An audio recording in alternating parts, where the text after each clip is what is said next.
Cette émission est sponsorisée par Fondation Denise Nyakero Tshisekedi.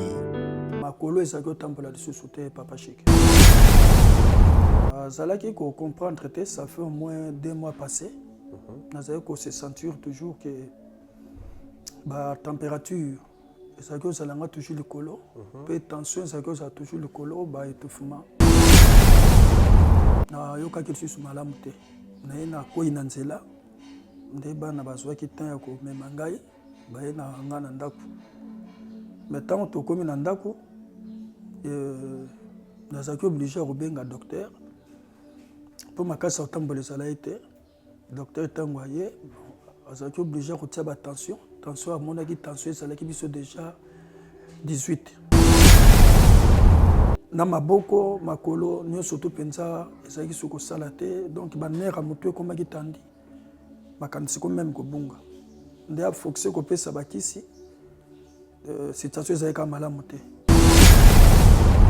nde ayaki kobenga bandeko moko ba spécialiste bato batalaka mingi poison nde bayaki ntango baye kokuta poison batielaki ngai ezalaki poison oyo eza kokende koboma barein eza kokende kokangana motema biloko nyonso to ndenge wana eza toujours motema mabe ya bato toza kokamba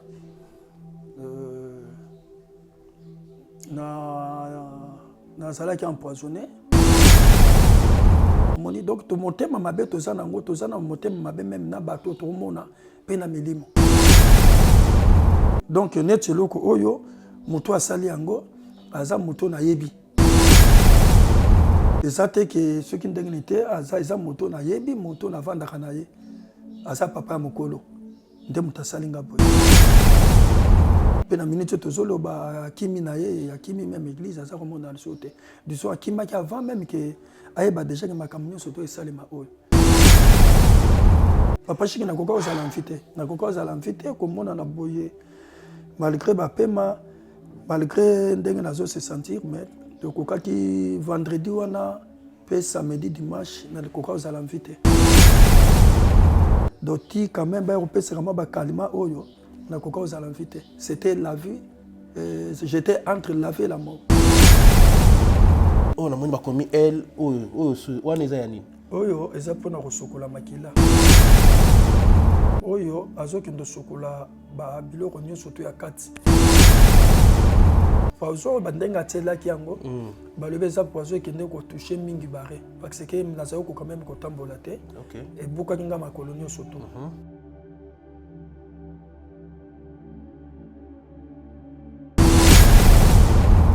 chez Biso Télévision chaîne oyo ekokani na yo lelo na Kinshasa eza lisusu mpasi te ya kolongwa na statut ya locateur mpe kokoma nkolo lopango occasion à ne pas rater baterrain à vendre ya badimension lokola 20 sur 20 20 sur 17 20 sur 15 na quartier Bibois commune ya Ntele à un prix hors concurrence. Inutile ya kokende musika. Rejoignez-nous na nouvelle cité exaucée patience. Référence juste na entrée Singaya Inga na Bibois à 20 minutes ya grande route na Simaya concession Niembo Chabani. Abonné nyonso chez Biso Télévision oyo ezali cadeau pour na bino takoti na ba bureau ya quartier na se renseigner en tout cas babele yango oyo cadastre mamunyoso normal na prix moko abordable. Donc wela déjà benganga na lombango po oza pesika na yo bino bomoni ke ngamo na tamboli mai ezali pe so lingo esika ya mai ezali esika ma ya plat ezali olingo mona ngomba donc tout ezali awa donc bobenga biso na lombango Chic mukadi yeyo na mabele na kiti ya musika te Bibois donc entrée à station Bibois koti 10 minutes et belé au commune esika wana. Quartier Bibois, ils ont déjà habité depuis Kala. Courant na Maï et Kota déjà Kala. Profitez na occasion Oyo pour Okuma propriétaire Yalopango. Pour tout contact, bengabiso na numéro Oyo plus 243 82 01 22 226. Oza Congolais olingaka bana orphelinat vida ezobenga yo tosunga bana balia balala bien bamela bien nzambe akopambola yo akozongisela yo ebele mpona nini oye kosoutenir baorphelin. Orphelinat vida eza bongo structure oyo eza kokamba bana bitike ndenge bana biso bavivaka na ndako ndenge mpe bana ya vida il faut bavivre parce que jusque là bato mawa basila te $1 na biso en tout cas ekoliesa bana bitike lokola nzambe asenga biso ke tobokola bana oyo lolenge tobokola ya biso ya ndako naza koliki ete bana biso ya ndako bazolia bazosepela me baorphelin oyo nzambe apesa biso elanga oyo nzambe apia biso baza na souffrance.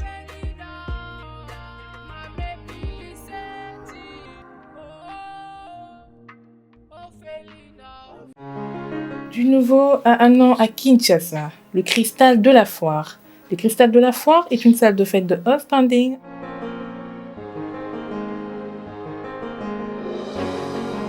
avec des chambres et des salles de bain avec jacuzzi pour le repos des mariés. Très belle salle avec des grands espaces que ce soit à l'intérieur ou à l'extérieur. L'endroit est idéal pour la pleine réussite de vos cérémonies de mariage, conférences, concerts et autres. Découvrez notre restaurant dans la grande période et un jardin à l'espace vert pour vos mariages civils, anniversaires, barbecues, soirées privées et autres. Nous organisons des services comme le protocole, la décoration, le service traiteur, des conseils et stratégies pour la réussite de vos événements.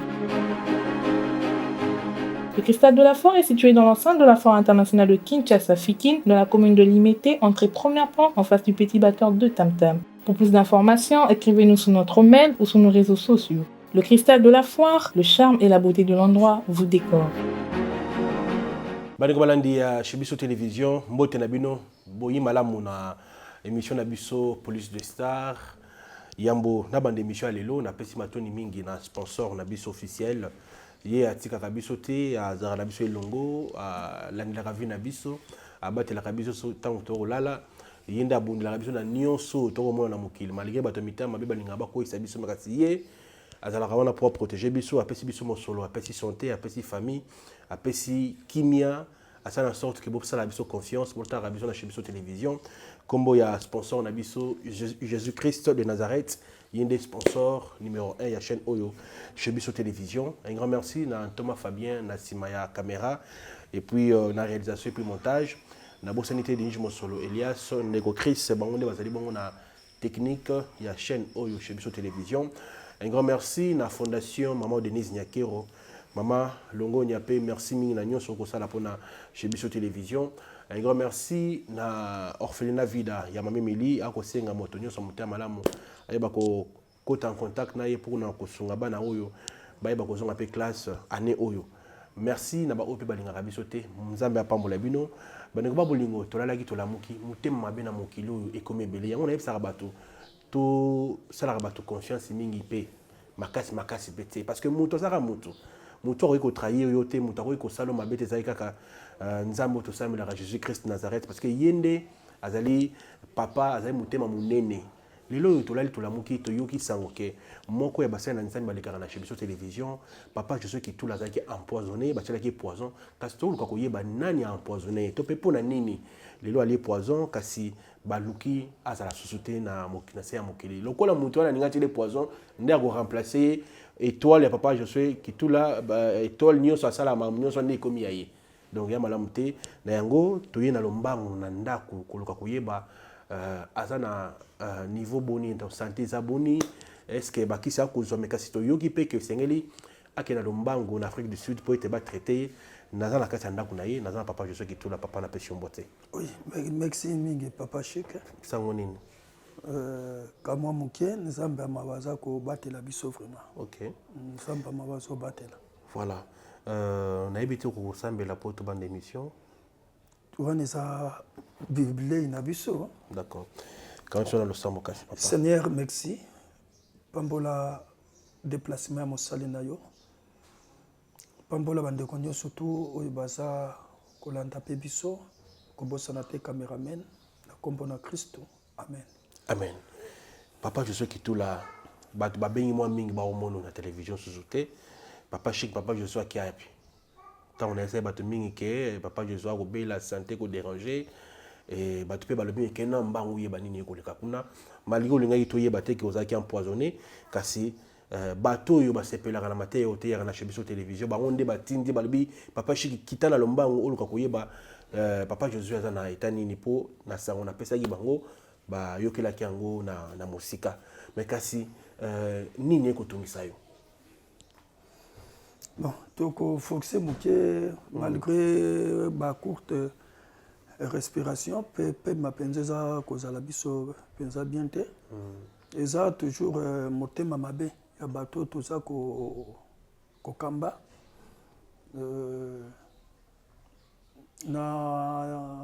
nazalaki empoisonné donc oyo kokutanga kutuka mwa moke malamu donc makolo ezalaki kotambola lisusu te papa Chiki makolo ezalaki kotambola te bon nazalaki comprendre te ça fait au moins 2 mois passés nazalaki se sentir toujours que température ezalaki ozalanga toujours likolo mpe tension ezalaki ozala toujours likolo étouffement nde ntango toye kokoma le vendredi non le jeudi ya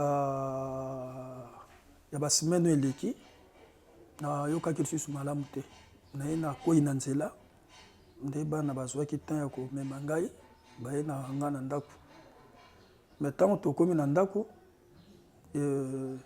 nazalaki obligé ya kobenga docteur mpo makasi ya kotambola ezalaki te docteur ntango aye azalaki obligé ya kotia batension tension amonaki tension ezalaki biso déjà 18 alukaki moya bando traité mais tension eza komata toujours 18 19 alors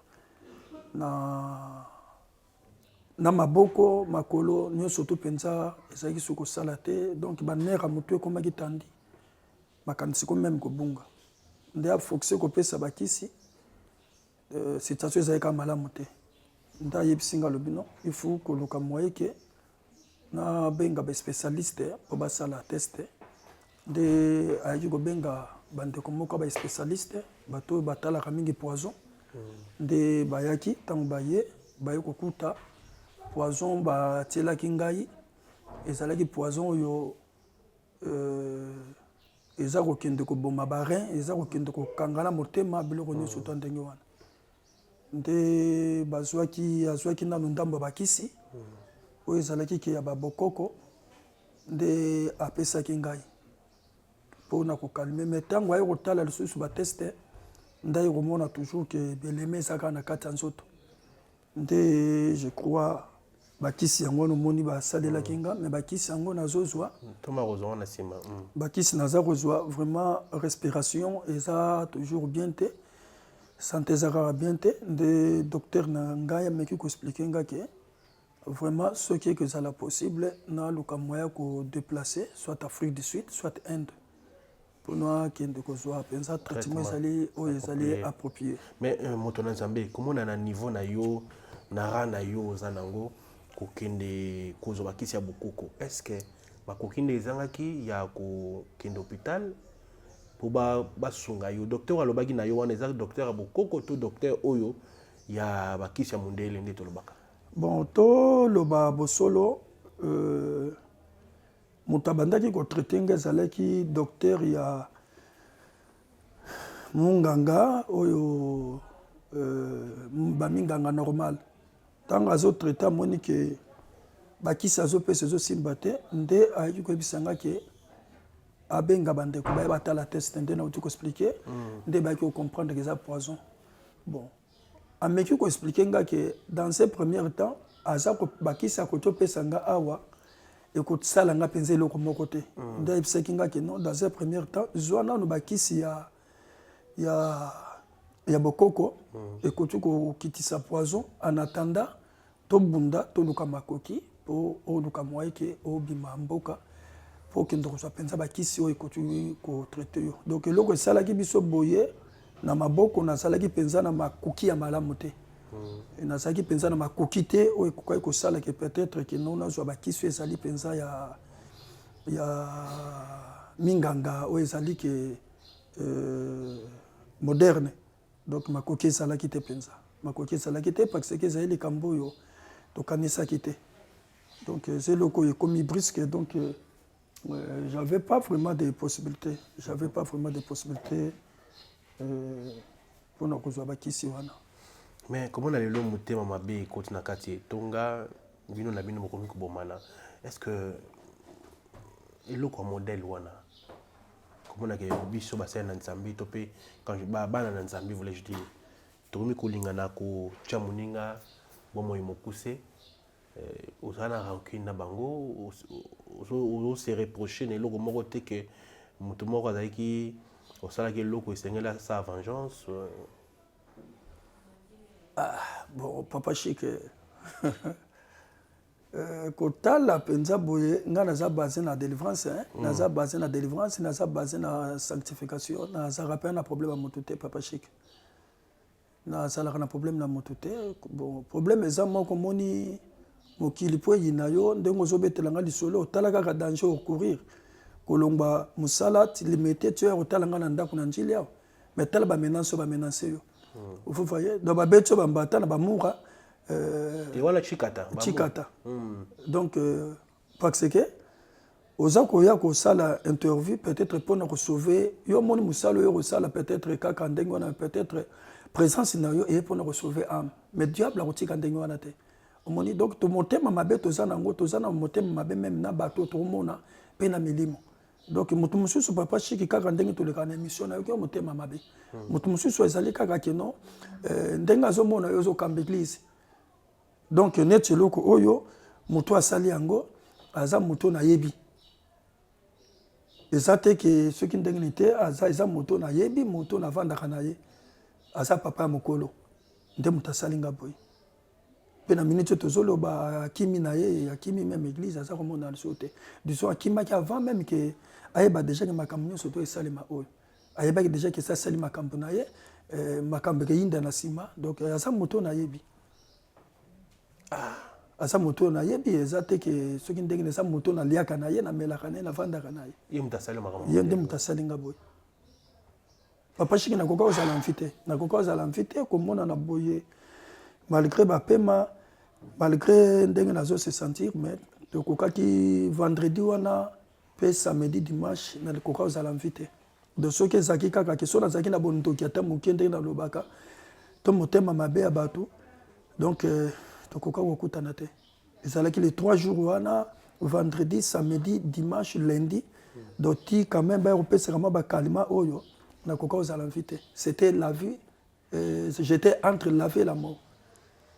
Nous allons permettre à modèle wana tekasi lelo yo na bandi bato ba oleka na ba otala chibiso télévision papa oyo na bandi asonga biso na mateya kitoko na ba témoignage malamu et baksa 1+ na bomo na biso alors ce qui le peut to la malamu yé na ndoto ba moi pourcentage nzamba pese moi pourcentage ba ne ba bolingo na bondeli bino bike papa chic tanga senga kaboyi nga senga na ngate nani bomona ngate na benga bobenga nanu na senga te mais na respect bozana envers nga na respect bozana envers papa oyo to soutenir ye na bandi to sa elo na benga ka tinsani ezali loko yo babenga ngo na mona mingi pa bato kimbangiste ba mo kinsa et uta ande kuna ça veut dire que tu as besoin ya outil de belleté ni na lobaka tu as besoin na fils que tout ça tinsani ya $10. Ça veut dire que mutunyo soit à la recherche sur télévision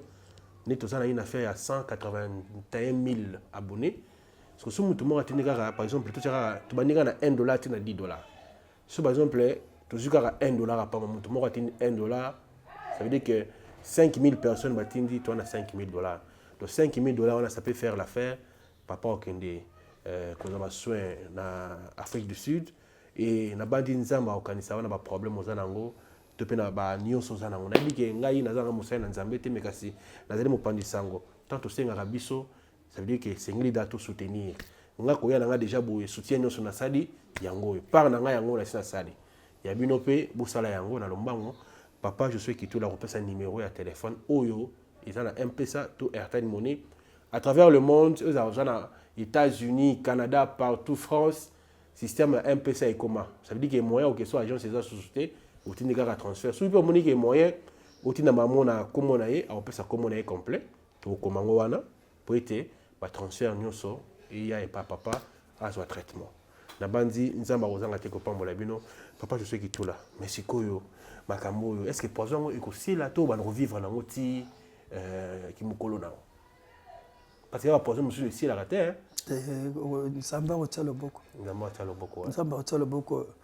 Papa Chic, nous, ceux qui sont malades. Tout ça, Nsamba est vivant. Ceux qui. Bible le bien ceux qui barolé sabina biloko abolo le sans ango. Problème c'est là que ceux qui ndenge na zoloba. Ceux qui Nsamba tsa le bote to ko kutana te. Donc que ça la prison invité. Na yebi ke bana ensemble mi balo ba kosunga biso. Ceux qui to suivre traitement to les 14 la mission na biso to la nyosoto. Voilà. Merci beaucoup, l'homme de Dieu. Nabandi Liloba. Mon batbar était né ni sur lobby pour ne pas tous voir ou atteindre belé. Namoni bakisi a belé Thomas Fabien. Eh papa. Bakisi belé boye na habité. Ils a bidon na habité kisi na kisi ils na traitement nango tonde ni na omona na mesa. Bakisi monsieur Cezawana ezara pona ko sokola. Neti oyo par exemple. O namoni bakomi elle c'est ma. Oh, namoni bakomi elle oyo wana eza ya nini? Oyo eza pona ko sokola makila. OK. Oyo azoki ndo sokola ba biloko nyonso to ya kati. OK. Parce que azo sokola ba foie ba poumon biloma marqué wana. Par exemple bandenga tela ki yango. Ba lebe za pozo ki ndeko toucher mingi bare parce que nazo ko quand même ko tambola te. OK. Et buka ninga makolo nyonso to. Mais oyo suko azoki nde pour qu'il ne renforcer, qu'on nettoie les reins, les biloko qu'on surtout wana. Donc bon ici, il y a ceux qui nous font la misisa parce que dengue azaki ko kanga ko mataba attention. Donc alobi que circulation ya makila ezaki malamuté. Donc akomaki ko boucher ba veine. Oyo ce quoi ceux qui nous renforcer ko sokola ko fongola lokola ba misisa biloko ma marqué wana. Est-ce qu'ils ont une dose, papa? Oh, mais et ça, papa Chic, au moins, traitement, il y a biloko lokola ba poison, na Congo, et ça, biloko, c'est trop cher. Donc, tout ça, c'est pour la dose, et ça, tout ça, pour la passe. Donc, ceux qui ont le lokola, qui est toujours mélango, na dengue, qui est pour la retraité, bon, tu as 50%, oui, 50% non. Toujours ça, pour la passe. Donc, on va le traiter, tout le kaka. Donc, il y a un que docteur ou un moko assisté expliquer non, on peut pas continuer avec cette genre de produit, il faut bima mboka, soit au Kenya Inde, soit au Kenya en Afrique du Sud pour ba longola ba biloko nyoso to wana. Oh là là, c'est grave, ça va bon moi. Voilà, mesdames, messieurs, Torim Nasuka, papa, je sais qui tout là. Combo oyo ba rotine la nainayo pour na transfert. Vraiment non, ezali biso kitula non kitula non c'est kitula oui comment on est ni ezali K I T U L A kitula prénom eza Munongo oui Munongo na M U N O oui O Ngongo na N G I voilà et bon Munongo à la fin c'est O Munongo voilà Munongo. Donc prénom c'est Josué donc ça la ramini ndenge wana donc le numéro ceux qui balingi batendre biso ezali toujours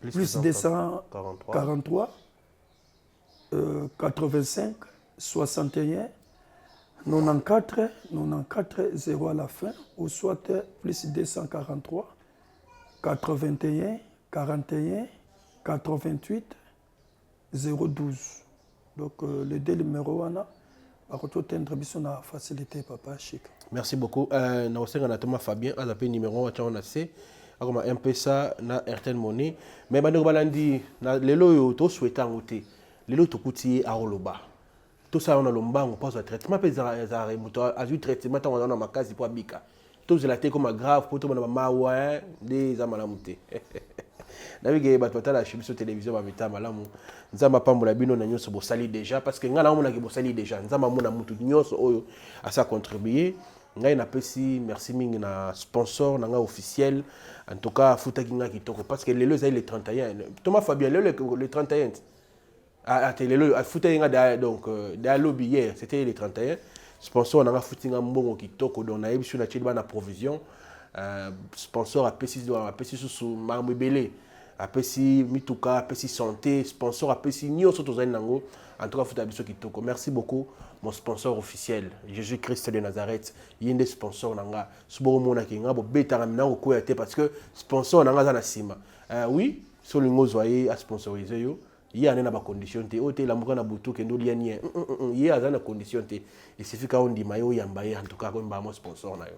Merci beaucoup na fondation maman Denise Nyakero maman na pesio merci na nyoso ko sala pona chez biso télévision merci mingi na fondation Vida ya mama Melise Timayinga na ONG na ye Vida ezali ko sunga bana bitike ba kolia nzambe amona yo sika ozwami na nyoso ko sala pona bana wana biso pe to sala rapport na biso ya kolobabo po ete bato basunga na quelque chose bana bazanga ya kolia te.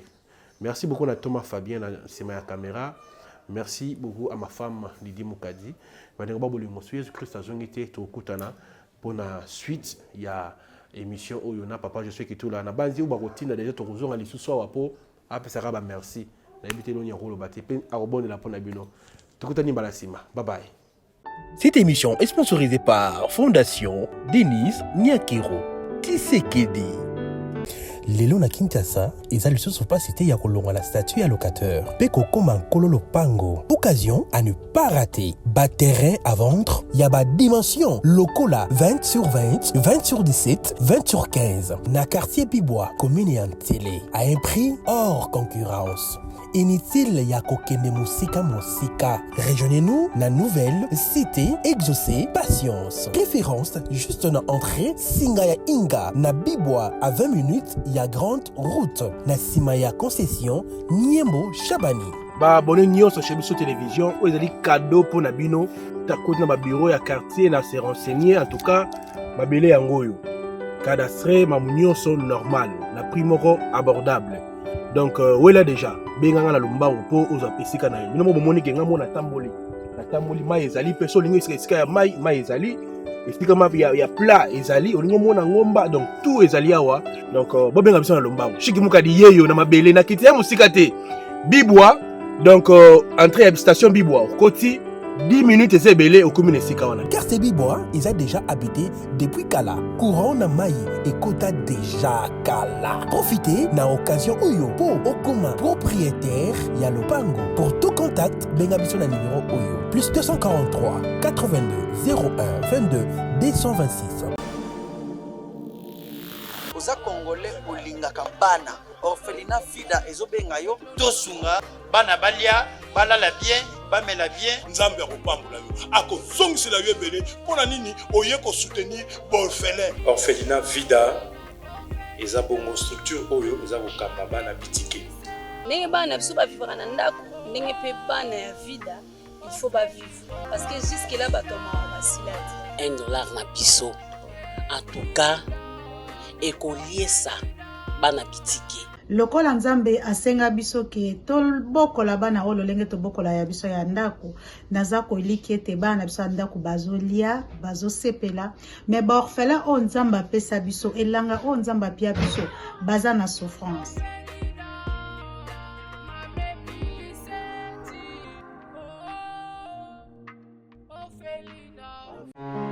Du nouveau à un an à Kinshasa, le Cristal de la Foire.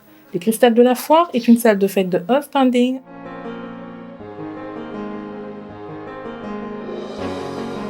avec des chambres et des salles de bain avec jacuzzi pour le repos des mariés.